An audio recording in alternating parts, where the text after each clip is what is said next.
दाबूया button रेफ्रिजरेटरचं, येणार वादळ परिवर्तनाचं, निलेश राणे यांच्या विक्रमी विजयाचं आणि आपल्या कोकणच्या स्वाभिमानचं। रत्नागिरी सिंधुदुर्ग लोकसभा मतदारसंघातील महाराष्ट्र स्वाभिमान पक्षाचे उमेदवार श्री निलेश नारायण राणे यांना रेफ्रिजरेटर चिन्हासमोरील बटन दाबून प्रचंड मतांनी विजयी करा। लक्षात ठेवा, रेफ्रिजरेटर, सर्वांना सांगा रेफ्रिजरेटर। कोकणी जनतेमुळे राणेंचं अस्तित्व आहे हे आम्ही आमच्या छातीवर कोरलंय। कोकणी जनतेशिवाय आमचं आयुष्य नाही, आम्ही त्यापुढे विचारही करत नाही। गेल्या 5 वर्षात अनेक संकट आली, मात्र त्यातून सावरून आम्ही स्वखर्चाने जीवदान देणारं हॉस्पिटल उभारलं, विविध विकास कामं उभारली। त्यामुळे कोकणच्या विकासाला अधिक गती देण्यासाठी निलेश राणे यांना संधी द्या। विकासाचा शब्द पाळला नाही तर परत तुमच्या दारात येणार नाही असं भावनिक आवाहन आमदार नितेश राणे यांनी केलंय। पाहूयात आमचे सिनियर रिपोर्टर राजन चव्हाण यांनी त्यांच्याशी साधलेला हा संवाद। जैतापकर बिल्डर्स अँड डेव्हलपर्स 20 वर्षांपासून गृहस्वप्न साकार करणारं एक नातं विश्वासाचं। 17व्या लोकसभेचा प्रचार अगदी अंतिम टप्प्यात नव्हे तर शेवट होत आलेला आहे। आज प्रचार संपूर्णपणे संपलेला आहे। महाराष्ट्र स्वाभिमान पक्षाची संपूर्ण सिंधुदुर्ग जिल्ह्याची धुरा प्रचाराची ज्यांनी सांभाळली ते आमदार नितेश राणे आपल्यासोबत आहेत। आमदारजी, काय सांगाल, संपूर्ण प्रचाराचा धुरा जो आहे तो आता थांबलेला आहे। प्रचार यंत्रणेमध्ये बघितलं आपण, विकास खरं म्हणजे जनतेला हवा आहे, तर कोकणामध्ये विकासाचं गाजरच फक्त जे काय गेल्या 5 वर्षांमध्ये पाहायला मिळालं, काय सांगाल? असं आहे की 2014मध्ये एक वेगळं चित्र आणि स्वप्न दाखवले गेलेले होते की आम्ही राणेंचा एक सक्षम पर्याय आहे। राणे साहेबांनी जो विकास केला नाही तो सगळा विकास आम्ही पुढच्या 5 वर्षामध्ये तुम्हाला करून दाखवू, ते सगळे प्रश्न आम्ही तुम्हाला संपूर्ण करून दाखवू, असे असंख्य दावे 2014ला ह्या सगळ्या सत्ताधारी लोकांनी केलेले होते। आज 5 वर्षामध्ये आपण मागे बघत असताना जनतेचा मोठ्या प्रमाणामध्ये विश्वासघात झालेला आहे, किंबहुना अपेक्षाभंग झालेला आहे। मुंगेरीलाल के हसीन सपने जसे असतात ना, तसे फक्त लोकांना स्वप्न दाखवण्याचा विषय पालकमंत्री आणि विनायक राऊतांच्या माध्यमातून झालेले आहेत। एकही स्वप्न या 5 वर्षामध्ये पूर्ण झालेलं असं आम्हाला डोळ्यांनी तरी अनुभवायला भेटत नाही किंवा मतदारांना पण अनुभवायला भेटत नाही। मग या सगळ्या गोष्टीकडे पाहत असताना तुम्ही आत्ता 2019ला खरं म्हणलं तर तुम्ही अगर मला विचारलं, उदाहरण आमची जिथे जिथे उदाहरण कणकवलीमध्ये सत्ता आहे, वैभववाडीमध्ये सत्ता आहे, देवगडमध्ये नगरपंचायतची सत्ता आहे, जिल्हा परिषदमध्ये आमची सत्ता आहे। आम्ही जेव्हा निवडणुकीच्या समोर जातो तेव्हा आम्ही काय सांगतो की आम्ही 5 वर्षामध्ये काय केलं हे पहा।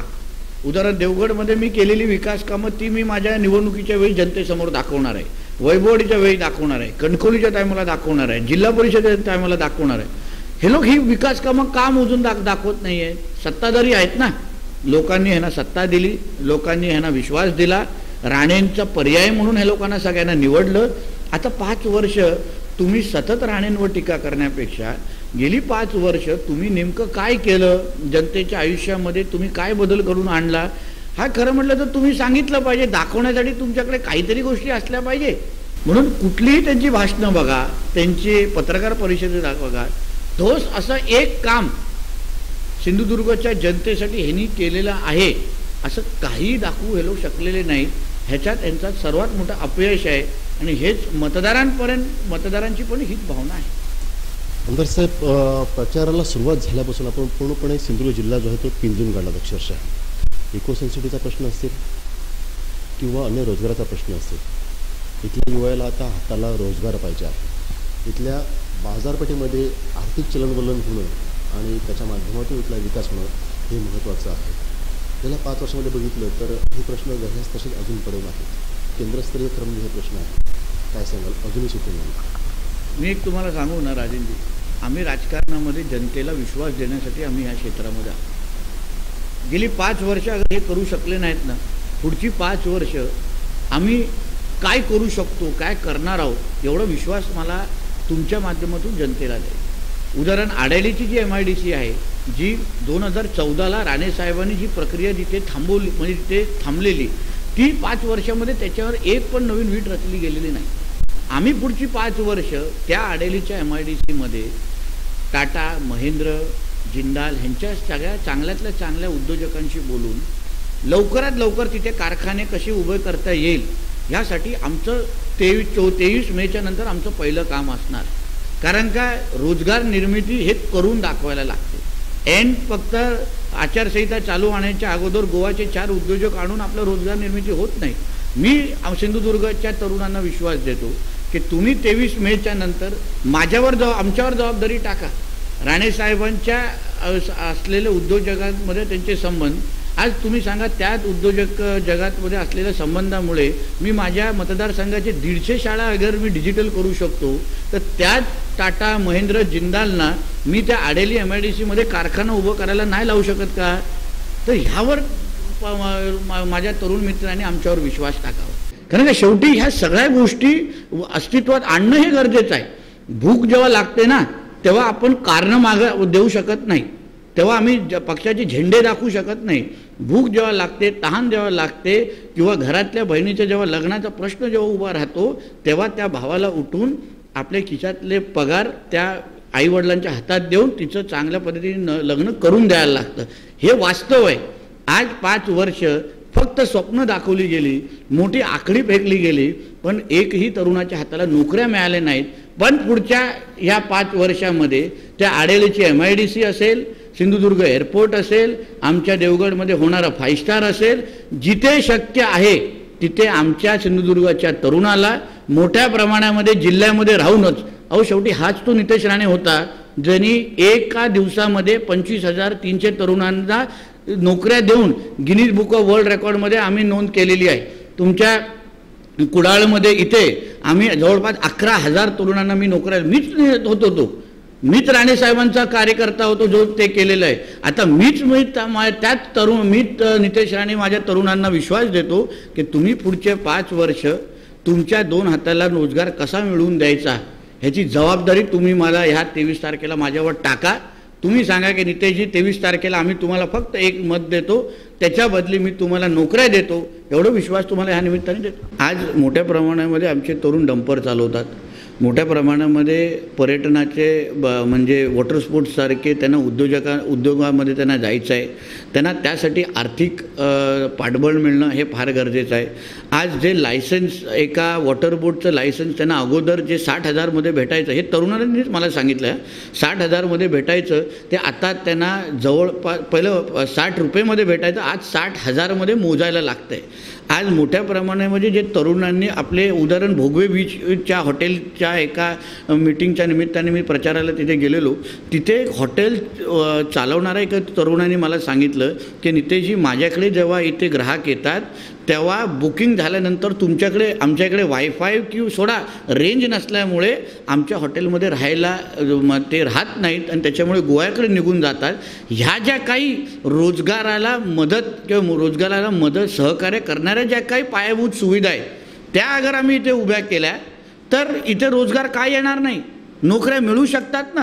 म्हणून बोलतो ना, माझ्या जबाबदारी टाका आमच्या लोकांवर, आम्ही तुम्हाला तयार करून देतो. आज हॉस्पिटलच्या माध्यमातून किती मुलांना रोजगार मिळाला आहे तुम्ही मला सांगा. आज विविध जे काही रोजगार इथे निर्माण झालेले आहे ते शेवटी इथे या गोष्टी शक्य आहेत ना. पण त्यासाठी राज्यकर्त्यांनी आपली मिळालेली पदं आणि आपली मिळालेली सत्ता हे खऱ्या अर्थाने त्यासाठी वापरायचे असतात. आज जेव्हा डंपर चालक मुलांवर जेव्हा मोठ्या प्रमाणामध्ये कारवाई कलेक्टरांच्या माध्यमातून होते, ते शेवटी ते तरुणच मुलं आहेत, स्वतः आपल्या बँकेच्या कर्ज काढून डंपर विकत घेतात आणि त्यांच्यावर जेव्हा ह्या शासनाने मोठ्या प्रमाणामध्ये कारवाई केली तेव्हा खऱ्या अर्थाने विनायक राऊतांनी, त्यांच्या पालकमंत्र्यांनी, वैभव नाईकजींनी त्यांना खऱ्या अर्थाने संरक्षण देण्याची गरज होती. तेव्हा तुम्हाला ह्या तरुणांच्या रोजगाराच्याबद्दल विचार झाला नाही. केंद्रामध्ये ज्या प्रतिनिधींना आम्ही पाठवतो खासदार म्हणून त्याची जबाबदारी आहे. पुरातन खातं आणि केंद्रीय पर्यटन मंत्री ह्यांच्याकडे अगर आमचे खासदार गेले असते, त्यांच्याकडे आमच्या सिंधुदुर्ग किल्ला, आमच्या विजयदुर्ग किल्ला ह्याच्या डागडुजीसाठी पैसे आणले असते, काहीतरी वेगळं चालू केलं असतं. उदाहरण लाईट शो सारखा, लेझर शो सारखा एक वेगळा उपक्रम आमच्या विजयदुर्ग किल्ल्यावर, सिंधुदुर्ग किल्ल्यावर सुरू केला असता आणि त्या निमित्ताने तिथे सुविधा तयार केल्या असते तर आज खासदाराला कोण नाही बोललं नसतं. तिकडे 14च्या अगोदर निलेशजीने असंख्य वेळी सिंधुदुर्ग किल्ल्यासाठी आणि त्यांच्या मतदारसंघातल्या किल्ल्यांसाठी पैसे आणून दाखवलेले आहेत. मग 5 वर्ष ज्या लोकप्रतिनिधीची जबाबदारी होती त्यांनी नेमकं 5 वर्ष महाराजांच्या अस्मिता टिकवण्यासाठी काय केलेलं आहे?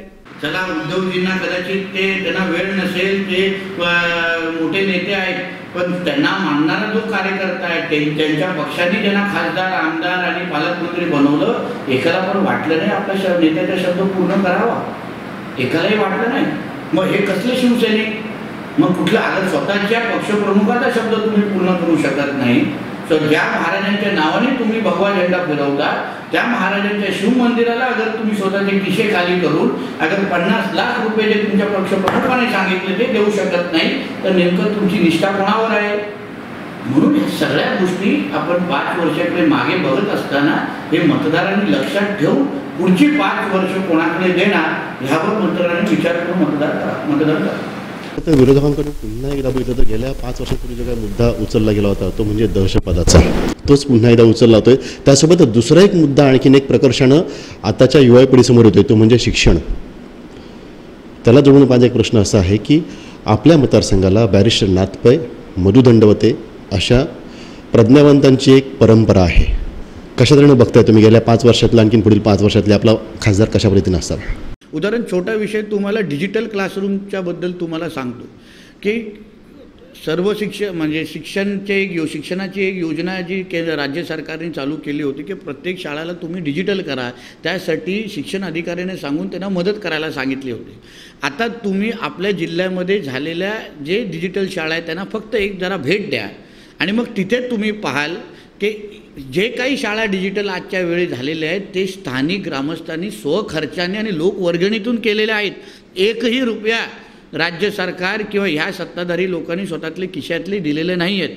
म्हणजे नेमकं तुम्ही हे जे काय डिजिटल शिक्षणाचं जे काय ते जे काय घोषणा करतायत ना, जे जिल्ह्याचे पालकमंत्री डिजिटल देणार, केवळ घराघरामध्ये डिजिटल पाठवणार, 5 वर्षामध्ये जे डिजिटल केलं ते आमच्या ग्रामस्थांनी स्वतःचे पैसे खर्च करून केलेलं आहेत आणि माझ्या मतदारसंघामध्ये जे केलं ते मी उद्योजकांची मदत घेतलेली आहे. म्हणजे नेमकं आमच्या जिल्ह्याचं जे साक्षरतेचे प्रमाण फार चांगलं आहे. म्हणजे आपण पहिल्या 3मध्ये तरी दरवर्षी आपण नेहमी येतो. आता हे साक्षरतेचे प्रमाण अगर टिकवायचं असेल तर इकडच्या शाळेंचा दर्जा असेल, इकडच्या शाळेमध्ये पटसंख्या वाढवण्याचा प्रश्न असेल किंवा केंद्र सरकारचे जे महत्त्वाचे योजना आहे. उदाहरण, निलेश राणे जेव्हा खासदार होते तेव्हा असंख्य शाळा सर्व शिक्षण अभियानाच्या अंतर्गत त्यांनी एका शाळेला 60 लाख रुपये दिलेले आहेत. उदाहरण, कलमठच्या 2 शाळा, मी काल तिथे प्रचाराला होतो, तिथे 2 शाळा त्यांनी 60 लाख रुपये सर्व शिक्षण अभियानाच्या अंतर्गत दिलेले आहेत. तर हे गेली 5 वर्षामध्ये माझी अपेक्षा विनायक राऊतजींकडे एवढ्याच आहे की तुम्ही आमचे विद्यमान खासदार होते की तुम्ही तुमच्या खासदार निधीच्या माध्यमातून किंवा केंद्र सरकारच्या कुठल्या योजनेच्या माध्यमातून तुम्ही आमच्या जिल्ह्यातले शाळा बनवल्या ह्याच्याबद्दल आम्हाला माहिती द्या. एवढीच आम्हाला विचार करा. आत्ता असं कुठलंही उदाहरण आमच्या सिंधुदुर्ग जिल्ह्यामध्ये दिसत नाही की बाबा ही शाळा विनायक राऊतांच्या माध्यमातून त्यांना 50-60 लाख रुपये मिळाले आहे, असं एकही उदाहरण आमच्या जिल्ह्यामध्ये आम्हाला बघायला मिळत नाही. आमचा साधा एवढाच प्रश्न आहे. अगर ते तुम्हाला सांगायचं नसेल तर मग नेमकं तुम्ही प्रचार आणि मतदान कुठल्या जोरावर मागताय? आता दीनदयाल उपाध्याय नावानी अतिशय जिंच्या नावाने अतिशय चांगली रोजगाराची योजना केंद्र सरकारची तरुणांसाठी काढलेली होती, ज्याच्यामुळे प्रत्येक तरुणाला किमान 7,000 आणि त्याच्यावर प्रशिक्षण हे केंद्र सरकार देत होतं. आता हे एवढं मोदीजींबद्दल गुणगान गात आहेत, एवढं काय त्यांचे महायुतीचा उमेदवार म्हणून स्वतःला बोलवत आहेत.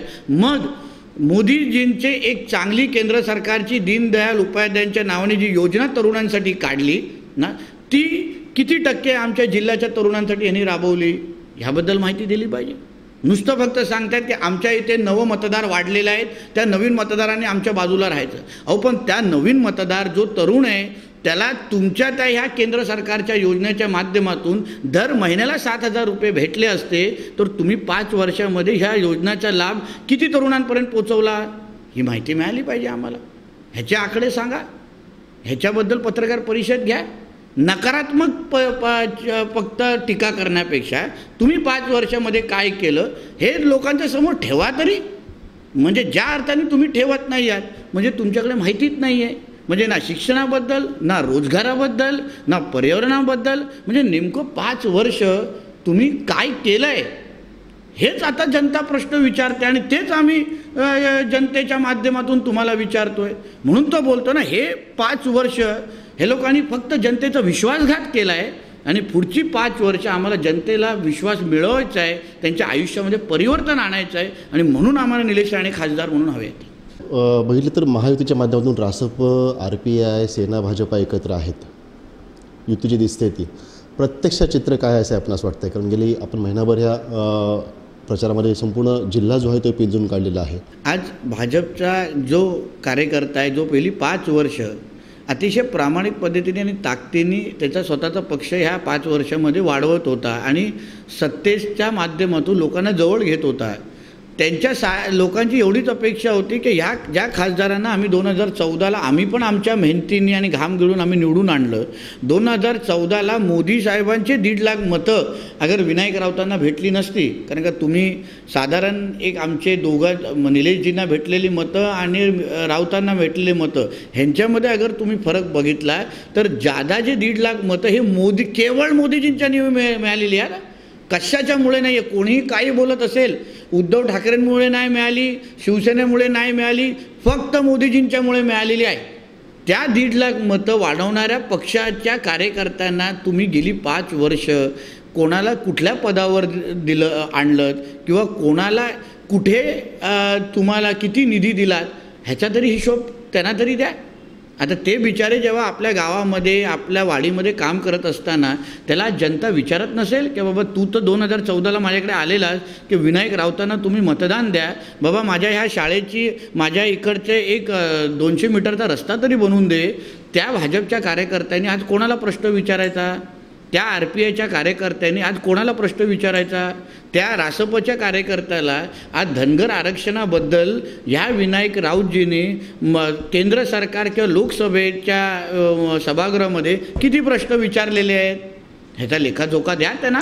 आज त्या समाजाला आरक्षणाच्या माध्यमातून धनगर समाज आज उभा राहू शकतो, स्वबळावर ताकदीने वाढू शकतो, तर त्यांना तुम्ही ह्या 5 वर्षामध्ये खासदार म्हणून तुमच्या पदाचा वापर करून किंवा किती धनगर वाड्यांना तुम्ही रस्ता, पाणी, वीज, जे धनगर वाड्यांचा प्रश्न आपल्या जिल्ह्यामध्ये फार गंभीर आहे.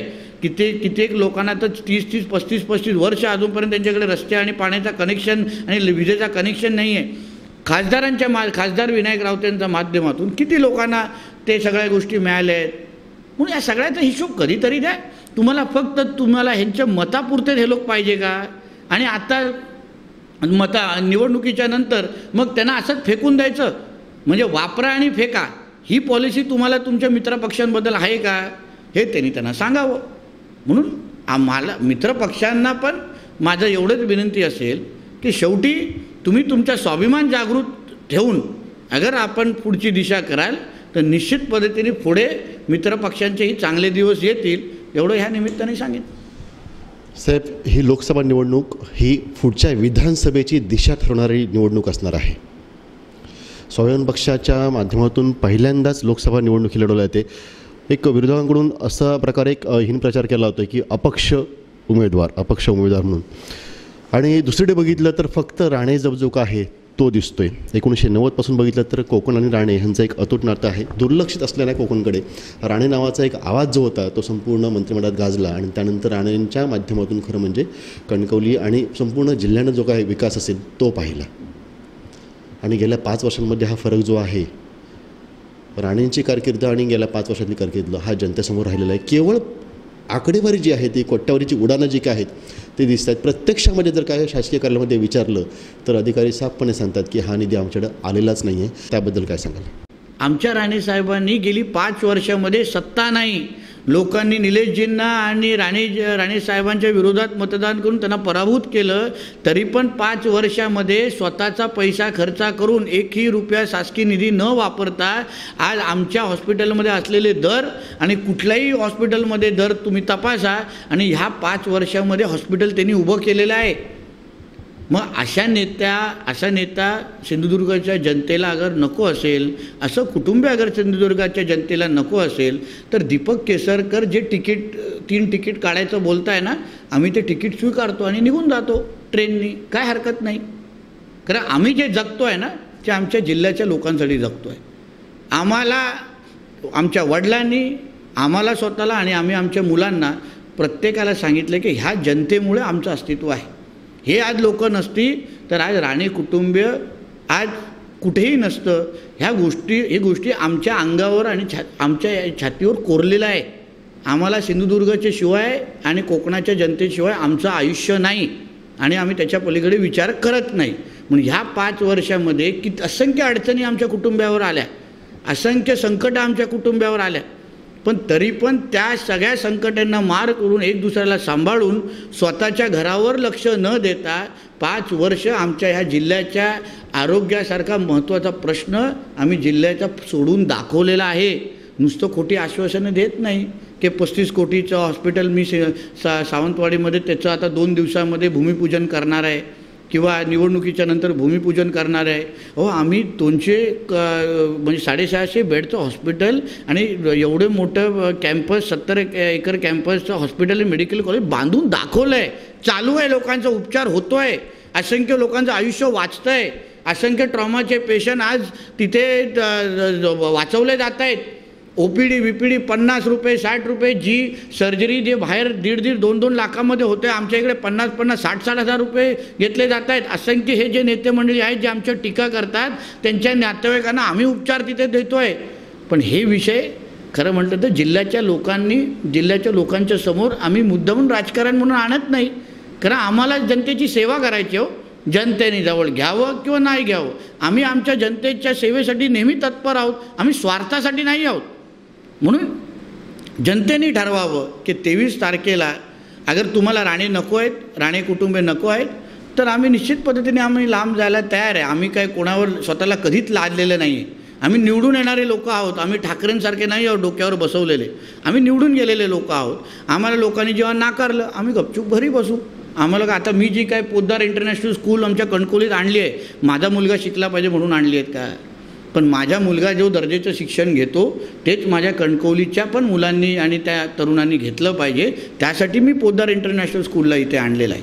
तर ही भावना आमच्या जिल्ह्याच्या लोकांबद्दल आहे आणि जिल्ह्याच्या लोकांना अगर आम्ही नको असेल तर आम्ही निश्चित पद्धतीने दूर द्यायला तयार आहे. तसा संदेश लोकांनी 23 एप्रिलला आम्हाला द्यावा की बाबा नितेशजी, निलेशजी आणि राणेसाहेब आणि वहिनी तुमची आम्हाला गरज नाही आहे, म्हणून आम्ही नमस्कार करू, जय महाराष्ट्र करू आणि मी निघून जाऊ. तर कोकणामध्ये बघितलं आपण तर 6 पैकी 5 आमदार जे आहेत ते सेनेचे आहेत. एकमेव आमदार नितेश राणे, देवगड कणकवली वैभववाडी मतदारसंघ.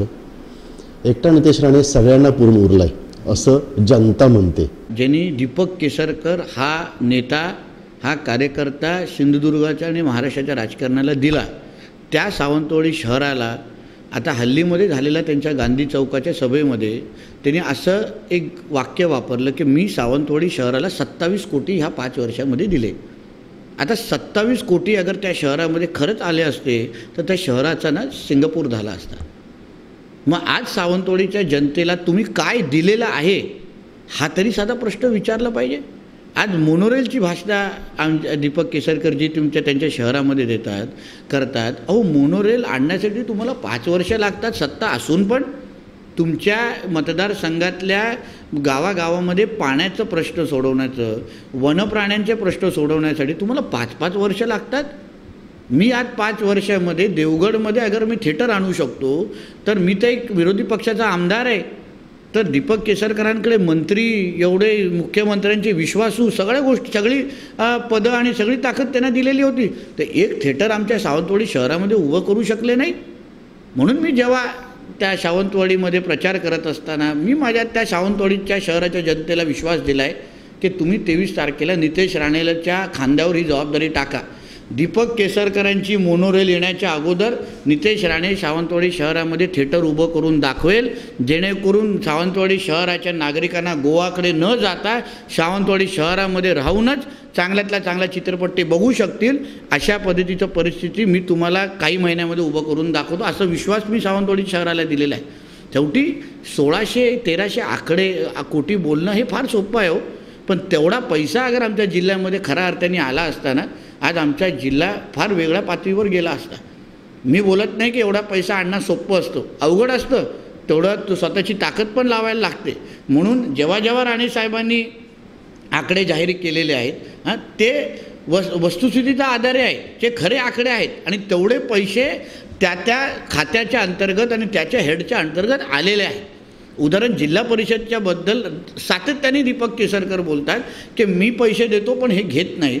अहो तुम्ही जानेवारी फेब्रुवारीपर्यंत, आता मार्च इयर एंडिंग असतो 31 तारखेपर्यंतचा, जानेवारीपर्यंत जेव्हा आमची जिल्हा नियोजन बैठक झाली, जानेवारीपर्यंत 60 ते 70% निधी हे खर्चच पडली नव्हती. मग तुम्ही कुठल्या जोरावर एवढी निधी आणली हे सांगताय? कुठल्यातही अर्थतज्ञाला राजनजी तुम्ही या सिंधुदुर्ग लाईव्हवर बोलवा आणि त्यांना जे DPDCच्या माध्यमातून, जिल्हा नियोजनच्या माध्यमातून हे जे काय आकडे हे जे सांगतायत ना, त्याच्या वस्तुस्थिती मांडायला तरी सांगा लोकांचा.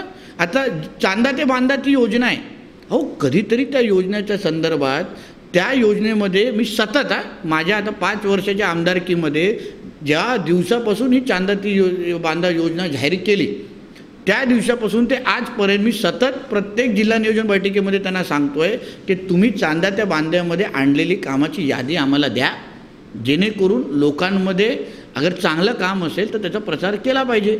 आता मोदींच्या सरकाराच्या माध्यमातून आता दीनदयाळ उपाध्याय चांगली योजना आहे, उदाहरण पंतप्रधान आवास योजना ही चांगली योजना आहे, आम्ही राबवली ना देवगडमध्ये. मग तशा अगर चांगल्या योजना असतील तर तुम्ही लपवता कशाला आहे आमच्याकडून? काय नेमकं एवढं लपवण्यासारखं की तुम्ही आम्हाला जाहीर करत नाही आहे? आणि कात्या उद्योगाबद्दल बोलतात तेव्हा आम्ही एवढे कात्या उद्योग दिले. एक तरी कात्या उद्योग आमच्या या सिंधुदुर्गामध्ये चालू झालेला आहे चांदा ते बांध्याच्या माध्यमातून, ते तुम्ही सिंधुदुर्ग लाईव्हच्या माध्यमातून तुम्ही त्याबद्दल माहिती घ्यावी. एक तरी मी जास्त बोलत नाही. मग नेमकं तुम्ही सिंधुदुर्ग जिल्ह्यासाठी लोकांची थट्टा आणि लोकांना मूर्ख का बनवताय? अहो शेवटी लोकांचे प्रश्न खरे असतात, तुम्हाला ते सोडवायला लागतात. तुम्हाला नुसते मोठे आकडे करून कदाचित तुमची मंत्रिपदं टिकतील, कदाचित तुम्ही निवडणुका जिंकाल, कदाचित तुम्हाला राण्यांपेक्षा मोठा नेता लोक बोलतील, पण अगर ते पैसे खऱ्या अर्थाने आलेत नाहीत, तुम्ही तेवढे आणलेत नसतील, तर शेवटी आज नाही तर उद्या लोकांमध्ये तशी परिस्थिती दिसेल ना. आज तुम्ही विचार करा, सगळं सोडा, कुडाळ मालवण सोडा, कणकवली मतदारसंघ सोडा, तुम्ही फक्त दोडामार्गच्या काही आतमधली गावं असतील, वेंगुर्ल्याची गावं असतील, त्याच्यामध्ये जाऊन वस्तुस्थितीची फक्त तुम्ही माहिती घ्या. काय परिस्थितीमध्ये लोक आज राहत आहेत. आज पालकमंत्र्यांना जेव्हा ते आमदार म्हणून स्वतःच्या मतदारसंघामध्ये ह्या प्रचाराच्या निमित्ताने जेव्हा फिरतायत ना, लोक त्यांना विचारताय की तुम्ही 5 वर्ष कुठे होता? तुम्ही जे आकडे जाहीर करताय ना, कुठे आहेत ते? प्रत्येक सभेमध्ये लोकांना 200 रुपये देऊन सभ्यांमध्ये आणायला लागतं आहे. गांधी चौकामध्ये जेव्हा सभा झाली 300 फक्त खुर्च्या लावलेल्या होत्या. मग हा अविश्वास अगर लोक तुमच्यामध्ये, ते पण अर्ध्या 20% खाली होत्या, तर हा अविश्वास लोक अगर तुमच्यावर दाखवत असतील, लोक प्रश्न विचारत असतील, तर नेमकं 5 वर्षामध्ये हा आणलेला पैसा गेला कुठे? म्हणजे अर्थ एवढंच होतं की हा पैसा कधीच आला नव्हता, हे सगळं फक्त खोटं होतं, फक्त मोठे आकडे केले होते, जेणेकरून मी राणेंपेक्षा केवढा मोठा आहे हे फक्त स्वतःच्या अहंकारासाठी जाहीर केलेली हे घोषणा होती, बाकी त्याच्याबद्दल काही नव्हतं. हेच आज वस्तुस्थिती आहे. विरोधकांना बघितलं तर फक्त राणे विरोध दिसतोय. राणे विरोधाचा एक जपमाळ जी आहे ती कायम ते जपत आहेत, विकासावरती काहीच बोलत नाही आहेत. त्याबद्दल काय सांगाल? माझ्यावर असेही माझे विरोधक टीका करतात की नितेश राणेचे आणलेले प्रकल्प थोड्या वेळाने बंद पडतात. हो, निश्चित पद्धतीने काही प्रकल्प बंद पडलेले आहेत, मी त्याच्यात नाही बोलत नाही. उदाहरण औषध तुमच्या दारी प्रकल्प, हा जो माझी योजना होती. आता प्रत्येकजण त्या योजनेचा अगर गैरफायदा घेत असेल, 6-6, 8-8 महिन्याचे क्रोसिनच्या गोळ्या, डायबिटीसच्या गोळ्या जे गरजू नाही आहेत तेही मागवत बसत असेल आणि त्या योजनेचा अगर दुरुपयोग होत असेल तर बंद करण्याशिवाय माझ्याकडे दुसरा पर्याय नाही. जो गड नदीच्या इथे आम्ही वॉटर स्पोर्ट्स सुरू केलेला होता, तिचे खडकं आणि पाण्याची पातळी जेवढी खालती जायची, तो उद्या तिथे अपघात होण्याची भीती होती, म्हणून मला तो बंद करायला लागला. आता माझ्या विरोधकांना हवं असेल की तिथे काहीतरी अपघात व्हावं आणि ते माझ्या अंगावर टाकावं, पण तेवढं नितेश राणे कधीच त्यांना संधी देणार नाही, कारण माझ्यासाठी माझी लोकं महत्त्वाचे आहेत. वायफाय आणि CCTVचे प्रकल्प, आता CCTV प्रकल्प हे मी सिंधुदुर्गच्या पोलिसांना किंवा कणकवली देवगडच्या पोलिसांना सांभाळण्यासाठी दिलेलं, पण सतत त्याचे वायर कोण कापायचे, त्यांना बंद करून टाकायचं. मी पोलिसांना वारंवार आव्हान त्यांना केलं की साहेब तुम्ही ह्या गोष्टी नाही सांभाळू शकले, म्हणून मी गप्प बसलो. वायफायचा पण तोच विषय झाला, वायर कापणं, हे कापणं, ते कापणं, म्हणून मी कुठेही पळत बसलेलो नाही आहे, मी कारणं देत बसलो नाही. शेवटी राजनजी एक लक्षात घ्या, जो प्रयत्न करतो ना त्याच्यात हातात यश आणि अपयश लागतं. जे काही करतच नाही, जी नवीन योजना आणतच नाही, जे आपल्या खिशात हात टाकतच नाही ना, ते असे बसून फक्त आमच्यावर टीका करतात, कारण स्वतःला काय करायचंच नसतं. आता जे लोक माझ्यावर टीका करतात, तुम्ही लोकांसाठी काय आणलं हो खिशात हात टाकून? काही लोकांना कणकवलीची सत्ता दिली, काही लोकांना आमदार बनवलं आहे, काही लोकांना मोठी त्याच्यापेक्षा पदं दिली आहेत. चला, नितेश राणेचा वायफाय चालला नाही ना, तो तुम्ही वायफाय सुरू करा कणकवलीमध्ये, कोणी थांबवलं आहे तुम्हाला? नितेश राणेची योजना तुमची दारी बंद पडली आहे ना, तुम्ही सुरू करा, काय हरकत आहे? शेवटी जनतेला सेवा मिळणं हे नितेश राणेंनी द्यावं की कोणी दुसरं, ते महत्त्वाचं आहे ना. म्हणून मी प्रयत्न करत राहणार आणि ह्याच्यामुळे मी काय माझे प्रयत्न थांबवणार नाही. एजी डॉटरचा प्रकल्प आणलेला आहे, आज चारही बाजूने लोकांना वाटतं हे होणारच नाही. मी चॅलेंज स्वीकारलं आहे ना ते, कारण का शेवटी काहीतरी वेगळं करून मी दाखवण्याचा प्रयत्न करतो. ह्याच्यामध्ये जेव्हा मी संबंधित लोकांशी बोलतो, त्या लोकांना मी येतो, जिल्हा प्रशासनाशी त्यांच्याकडून सगळ्या परवानग्या घेतो आणि तेव्हा जाऊन हे प्रकल्प सुरू करतो. म्हणून मी काय स्वतःचा हाऊस पुरवण्यासाठी आणि स्वतःचा काहीतरी चमकवण्यासाठी हे प्रकल्प करत नाही आहेत, पण माझ्या जिल्ह्यातले जे महत्त्वाचे जे प्रश्न आहेत ते माझ्या माध्यमातून सुटले पाहिजे. मला माहिती आहे, मला चांगली जाणीव आहे की मी विरोधी पक्षाचा आमदार असल्यामुळे मी सरकारी पैसे अगर मी मागत बसलो तर माझे प्रकल्प कधीच होणार नाही. आता शासकीय माध्यमातून अगर मी शाळा डिजिटल करत बसलो असतो तर कधीच पैसे मिळाले नसते. तर म्हणून मी माझे पर्याय शोधत गेलो, कारण का शेवटी लोकांनी 2014ला नितेश राणेला आमदार बनवलं आहे, मग नितेश राणेंनी आपलं काम करावं. मी कारणं देणाऱ्यापैकी माणूस नाही आणि मी रडत बसणारा माणूस नाही आणि नाही तसे संस्कार राणेसाहेबांनी माझ्यावर टाकले आहेत. मला फक्त जनतेने सांगितलं की तुला आम्ही आमदार बनवलं आहे ना, आता तू आमचे प्रश्न सोड. बोरवेलसारखा महत्त्वाचा प्रश्न आहे, तुम्ही सांगा. गेली 5 वर्ष हे दीपक केसरकर मोठे आकडे फेकतात ना, आज जे शासकीय बोरवेल किंवा विंधनवीर मारणारे जे काय कॉन्ट्रॅक्टर आहे ना, त्यांना 4-5 वर्ष पैसेच मिळालेले नाही. आमचा एक वैभवडीचा रावराणे, त्याला पैसेच दिलेले नाही, म्हणून त्यांनी असा एक अट घातली होती माझ्यासमोर की जोपर्यंत आम्हाला शासन पैसे देणार नाही तोपर्यंत आम्ही बोरवेल मारणार नाही. म्हणजे मी 4 वर्ष गप्प बसावं, माझ्या जनतेला तहानलेलं ठेवावं, म्हणून मी माझ्या खिशातले 60-60 हजार, एक बोरवेल मारायला 60,000 रुपये लागतात. आज जवळपास 200 बोरवेल मी माझ्या मतदारसंघामध्ये 3-3 गाड्या दिवसा मी वापरून मी त्यांना मारून दिलेले. कारण का? माझ्या जनतेचा प्रश्न सुटला पाहिजे. मला थांबायचं नव्हतं शासकीय निधी वापरायचं. तर चला तुम्ही एक करा की नितेश राणेंनी 10 मारले ना जनतेसाठी, तुम्ही अजून 10 मारा. कोणी थांबवलं आहे तुम्हाला? शेवटी जनतेचा फायदा झाला पाहिजे. म्हणून माझ्यावर टीका करण्यापेक्षा मला हे शेवटी हे जे तुम्ही उल्लेख केला ना की नितेश राणे एकटाच भारी पडला, मी भारी नाही पडलो. मी जनतेसाठी प्रामाणिक पद्धतीने लोकांना प्रयत्न करत राहिलो आणि ते जनतेला पटलं. आज प्रत्येक निवडणुकीच्या अगोदर, देवगडच्या अगोदर, वैभवडी नगरपंचायतीच्या अगोदर कणकवली नेहमी बोललो की नितेश राणे असा आहे तसा आहे, तरी जनतेने माझ्यावर विश्वास ठेवला ना. मी प्रामाणिक पद्धतीने त्यांची सेवा करतो आहे. ह्या प्रामाणिकपणा जनतेला कुठेतरी दिसतो आहे, म्हणून जनता माझ्या मागे उभी राहते ना. आणि म्हणून मला विश्वास आहे हा प्रामाणिकपणा हा राणेंच्या रक्तामध्ये आहे. कारण का जिथे सिंधुदुर्ग आणि कोकण नाव येणार तिथे एक राणे तर तिथे नेहमी उभा असणार. आणि म्हणून सिंधुदुर्गाच्या आणि कोकणाच्या जनतेने आम्हाला ह्या 23 तारखेला परत एकदा 5 वर्ष त्यांची सेवा करण्याची संधी आम्हाला द्यावी. मी ह्या निमित्ताने त्यांना सांगतो कुठलीही टीका करत बसणार नाही, पण 5 वर्षामध्ये दोडामार्ग ते वैभववाडीपर्यंत आणि वैभववाडीपर्यंत ते चिपळूणपर्यंत तुमचा कुठलाही प्रश्न जे तुम्ही निलेश राणेंच्या खांद्यावर टाकाल निलेश राणेच्या खांद्यावर टाकलं म्हणजे नितेश राणे आणि राणे साहेबांच्या खांद्यावर टाकलेला तो प्रश्न आहे आणि तो प्रत्येक प्रश्न सोडून देण्याची जबाबदारी ही मी सिंधुदुर्ग लाईव्हच्या माध्यमातून माझ्या जनतेला ह्या निमित्ताने शब्द देतो. हा व्हिडिओ पाहिजे तर त्यांनी रेकॉर्ड करून ठेवावा की नितेश राणे तू आम्हाला 23 तारखेच्या अगोदर शब्द दिला होता, तो शब्द तू पूर्ण केला नाही.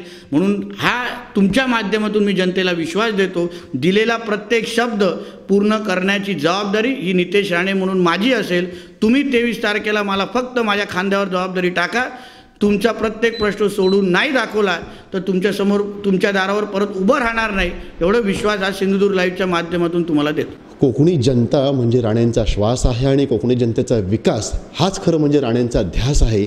आणि यासाठीच आम्हाला तुमची सेवा करण्यासाठीच 23 एप्रिलला स्वाभिमान पक्षाचे उमेदवार निलेश राणे यांच्या रेफ्रिजरेटर या निशाणीसमोर बटन दाबा आणि पुन्हा एकदा सेवेची संधी द्या असं भावनिक आवाहन जे आहे ते आमदार नितेश राणे यांनी केलेलं आहे. कॅमेरामन आनंद तांबेसह राजन चव्हाण, सिंधुदुर्ग लाईव्ह.